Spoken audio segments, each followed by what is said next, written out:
Imagina descender por un pasillo estrecho y frío. La luz se desvanece a tus espaldas, hasta escuchar el sonido más improbable: viento bajo tierra. Derinkuyu, en el corazón de Capadocia, habría albergado entre 15.000 y 20.000 personas en períodos de emergencia, distribuidas en entre 8 y 12 niveles y hasta 85 metros de profundidad. Es nuestra estadística de choque y el punto de partida para este conflicto. El mito turístico de la ciudad perfecta contra la lectura técnica, que pone a prueba los límites físicos de aire, agua y espacio. Aquí prometo 2 entregas. Comprender cómo un laberinto de roca volcánica blanda se convierte en una máquina de supervivencia, y responder con honestidad a la pregunta que todos formulan y casi nadie cierra: ¿realmente cabía tanta gente y por cuánto tiempo? En 3 minutos verás la primera pieza de esa respuesta cuando transformemos números en imágenes palpables.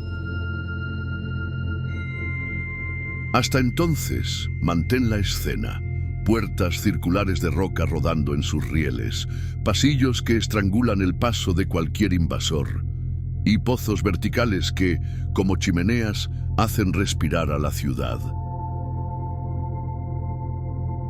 Entre la leyenda y el cálculo, Derinkuyu nos convoca a un examen directo. El subsuelo puede ser ciudad, pero solo continúa si vence presiones, caudales y la sombra de su propio romanticismo. Derinkuyu está en Capadocia, región central de la actual Turquía, un paisaje de conos rocosos y valles erosionados, esculpidos en toba volcánica, una roca ligera y porosa, relativamente fácil de excavar fresca, pero resistente cuando seca. Las ocupaciones subterráneas aquí tienen registros que atraviesan siglos, desde el período helenístico hasta el bizantino, con reutilización y adaptación a lo largo del tiempo. Hoy, el tema importa por 3 razones. Primero, la presión turística. Entradas estrechas reciben flujos que sin gestión aceleran el desgaste y alteran la circulación del aire. Segundo, la memoria. En tiempos de crisis, las comunidades crean refugios. Comprender el cómo de Derinkuyu ilumina respuestas modernas a emergencias. Tercero, la conservación, cambios de temperatura y humedad. E incluso eventos sísmicos leves pueden comprometer cámaras y pozos. Cuando hablemos de pozo de ventilación, piensa en una chimenea natural que conecta niveles y genera corriente de aire. Cuando digamos puerta de piedra, visualiza un disco encajado en ranuras, que gira con palanca y traba un pasillo. Sin jerga, es esto: un edificio vertical de piedra invertido en la tierra, que solo se sostiene si cada parte respeta los límites del material y del cuerpo humano. Si el mito dice milagro, la técnica responde equilibrio. Hay 2 preguntas que, mezcladas, generan confusión: ¿cómo se excava y para qué se utiliza? El cómo es geométrico y físico. Excavar toba requiere herramientas simples, ritmo y retirada de escombros. Y sobre todo, diseño. Pasillos en S que rompen la línea de ataque. Nichos para lámparas y salas con techo abovedado que distribuyen peso. Chimeneas que conectan niveles y pozos de agua que interceptan acuíferos subterráneos. El para qué es histórico y social. Refugio contra incursiones, almacenamiento de granos, abrigo estacional, espacios de culto, zonas de artesanía y establos. ¿Por qué separar? Porque el mito turístico tiende a colapsar todo: Fue hecho para esconder cristianos y ya está. La lectura técnica vuelve con capas, períodos distintos, usos combinados y adaptaciones que dejan huellas. Hollín en las bóvedas o ranuras de puertas reencajadas. Cuando distinguimos cómo y para qué, la ciudad deja de ser un enigma místico y se convierte en un sistema que evoluciona. El antagonismo retorna. La narrativa popular pide un origen único y un propósito claro. Los datos sugieren un mosaico que cambia según la amenaza y el clima. Esa separación también transforma el debate sobre la capacidad. No es lo mismo prever un asedio de semanas que refugios de días. La curva del cómo marca el techo del para qué. Vamos a la materia dura en franjas conservadoras. Profundidad total, 50-85 metros. Niveles habitables, 8-12. Conjuntos de cámaras, 200-400, desde nichos pequeños hasta salas que albergan 20-40 personas. Ejes de ventilación, decenas, no cientos, suficientes para cruzar niveles y crear diferencias de presión. Pozos de agua, 10-20 principales conectados a mantos locales. Puertas de piedra, decenas, con un diámetro de 1,5 metro y un grosor de 0,3-0,5 metro. Ahora, traducciones visuales. Un pasillo típico, con 60-90 centímetros de ancho. Obliga al avance en fila y limita el empuje de un grupo invasor. Es un embudo de defensa. Una sala de 20 metros cuadrados con techo de 2,4 metros. Acoge al grupo de una pequeña aula escolar. El pozo de 60-100 centímetros funciona como chimenea. El aire caliente sube, el frío baja y el laberinto respira. En 5 minutos volveremos a esos números para una prueba mental de ventilación. Antes, otra analogía. El volumen total esculpido, sumando cámaras y pasillos, puede llegar a 0,4 millón de metros cúbicos. Suficiente para llenar de 2 a 4 veces un estadio de barrio. Y el peso removido. Si la toba pesa 1,6 toneladas por metro cúbico, estamos hablando de 0,64 millón de toneladas de roca desplazadas. Eso no pide máquinas modernas, pide tiempo, método y comunidad. Hipótesis 1. Refugio defensivo reactivo, expandido conforme a las amenazas. Pros: puertas de piedra, pasillos estrechos, pisos en declive y control de acceso apuntan a la defensa. Contras: mantener a mucha gente por mucho tiempo exige aire y logística más allá de lo ideal. Hipótesis 2. Ciudad híbrida con uso cotidiano reducido. Almacenamiento, artesanía, establos y función de refugio en emergencias. Pros, explica Hollín, áreas de producción y pozos. Contras, exige coordinación para alternar usos sin saturar la ventilación. Hipótesis 3. Red monástica y de culto, con celdas de retiro y salas comunitarias. Pros. Hay espacios que recuerdan a capillas y escuelas. La tradición local conserva memorias de oración. Contras, no explica por sí sola la lógica militar de las puertas y los embudos. Hipótesis 4. Respuesta a crisis climáticas o estacionales.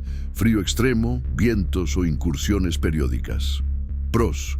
El subsuelo estabiliza la temperatura y protege cosechas. El uso intermitente es plausible.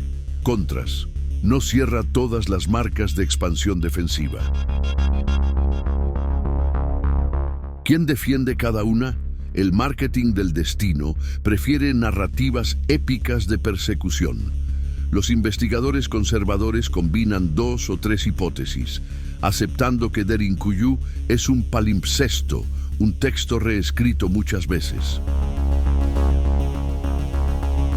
En este video no entregamos certezas donde no las hay. Colocamos las 4 sobre la mesa y dejamos que el peso de la evidencia distribuya las fichas. Derinkuyu no está sola. A pocos kilómetros, Kaymaklı ofrece una versión más horizontal del mismo principio. Niveles en 6-10 capas, pasillos en rodilla y espacios de almacenamiento. Ventilación por ejes semejantes. En Özkonak, un detalle llama la atención. Orificios sobre las puertas de piedra sugieren comunicación entre niveles y posibles puntos para verter líquido o aceite sobre invasores. Un refinamiento de defensa que Derinkuyu compensa con mejores embudos. Lo que rima entre ellas es la gramática del subsuelo. Toba excavable, puertas circulares, chimeneas y pozos. Lo que difiere es el diseño de flujo.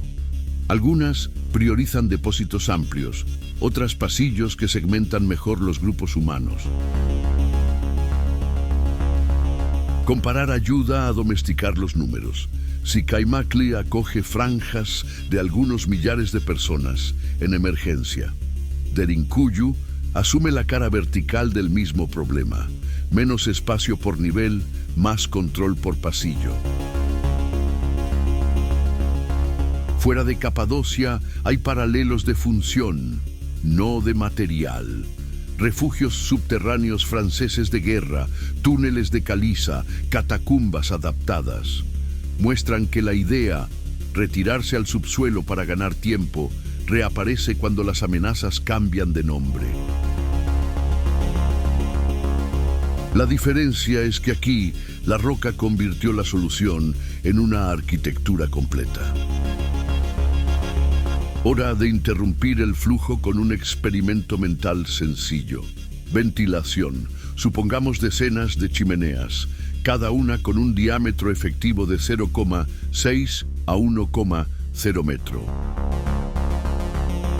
El área por eje queda entre 0,28 y 0,79 metros cuadrados. En túneles verticales, la diferencia de temperatura entre niveles crea el llamado efecto chimenea. El aire asciende a velocidades de 0,2 a 1,0 metros por segundo, según el día. El caudal por eje gira en 0,06 a 0,79 metros cúbicos por segundo. Multiplique por 20 a 40 ejes activos y tendrá entre 1,2 y 31,6 metros cúbicos por segundo de aire circulando. En reposo, un adulto necesita de 0,005 a 0,01 metros cúbicos por segundo de aire renovado. Para un confort mínimo, eso sugiere que entre 5.000 y 10.000 personas caben en emergencia breve. Entre 15.000 y 20.000 solo tendrían sentido por ventanas muy cortas, con rotación de áreas y puertas coordinando flujos. Ahora la puerta, un disco de 1,2 a 1,5 metros de diámetro y 0,3 a 0,4 metros de espesor. En toba de 1,3 a 1,6 toneladas por metro cúbico. Pesa algo entre 350 y 900 kilogramos. ¿Imposible? No. Si recordamos palancas, poleas simples, rampas y el hecho de que rueda en su propia ranura. La fuerza para iniciar el movimiento puede caer al rango de 30 a 80 kilogramos fuerza, con buen mantenimiento. El mito turístico pide milagro. La física pide brazo, equipo y riel. Si este cálculo te ayudó a ver Derinkuyu respirando, comenta Toba abajo. Es la contraseña de quien bajó con nosotros. Eso es todo natural, no fue excavado. Respuesta: la toba es natural, sí, pero puertas circulares, ranuras de encaje y cámaras simétricas no nacen solas. 20.000 personas es marketing. Coincido en parte. Como rango de pico emergencial, 15.000 a 20.000 es plausible por pocos días. Para semanas trabaje con 5.000 a 10.000. Para meses de 2.000 a 5.000 y con rotación. ¿Cómo ventilar sin asfixiar? Volvemos a las franjas del capítulo 4. Decenas de ejes, diferencias de temperatura y corredores como válvulas. Aún así, la ocupación cómoda es menor que la leyenda. ¿Y el agua? Pozos conectados a acuíferos locales garantizan 10 a 20 puntos principales. El volumen por persona debe ser modesto, del orden de 2 a 5 litros diarios en emergencia. ¿Y el humo de las lámparas? Hollín en techos muestra uso con quemadores pequeños y ventilación controlada. Cocinar probablemente ocurría en puntos cercanos a las chimeneas o en niveles superiores. ¿Dónde iban los desechos? Las soluciones incluyen fosas dedicadas, áreas con drenaje y, cuando era posible, descarte controlado por zanjas. El antagonismo reaparece, mientras la vitrina turística desea respuestas absolutas y glamurosas. La técnica opera en márgenes de posibilidad. En números, el subsuelo acepta gente. En exceso, devuelve calor, humedad y dióxido de carbono. La ciudad funciona, pero no como palacio eterno, sino como refugio inteligente que sabe cuándo vaciarse. Para entender Derinkuyu no hace falta un laboratorio secreto, sino un protocolo claro. La estratigrafía lee capas como quien lee páginas. Marcas de herramienta y superficies retrabajadas indican fases de excavación. Hollín y residuos en techos y nichos muestran hábitos de iluminación y cocina. Cuando hay poco hollín, alguien cuidó la ventilación. La geofísica de baja complejidad identifica vacíos y espesores sin abrir todo. El análisis de microfósiles en polvo sugiere lo que se almacenaba y lo que se pisoteaba. Medidas de sección y pendiente ayudan a simular flujos de aire y de personas. La etnografía local complementa. Memorias orales cuentan descubrimientos accidentales. ¿Algún término suena técnico? Guarde esta regla. Cada técnica es solo una manera de transformar textura y forma en historia. ¿Hay incertidumbres? Sí. Pero cuando los métodos convergen, el resultado es convincente. Derinkuyu es obra humana en roca natural, adaptada por siglos para ganar tiempo contra quienes llegaban de fuera y contra el frío y el viento de arriba. Derinkuyu no es solo pasado, es manual de resiliencia. Científicamente, pone a prueba límites de ventilación natural y da pistas para arquitectura bioclimática. Culturalmente, recuerda que comunidades pobres en metal y ricas en tiempo y cooperación crean soluciones elegantes. Ambientalmente, advierte sobre el impacto del turismo masivo en espacios delicados. Geopolíticamente, Capadocia compite por atención y recursos. Administrar el subsuelo con prudencia mantiene empleo y memoria. Y hay un mensaje práctico para ciudades modernas.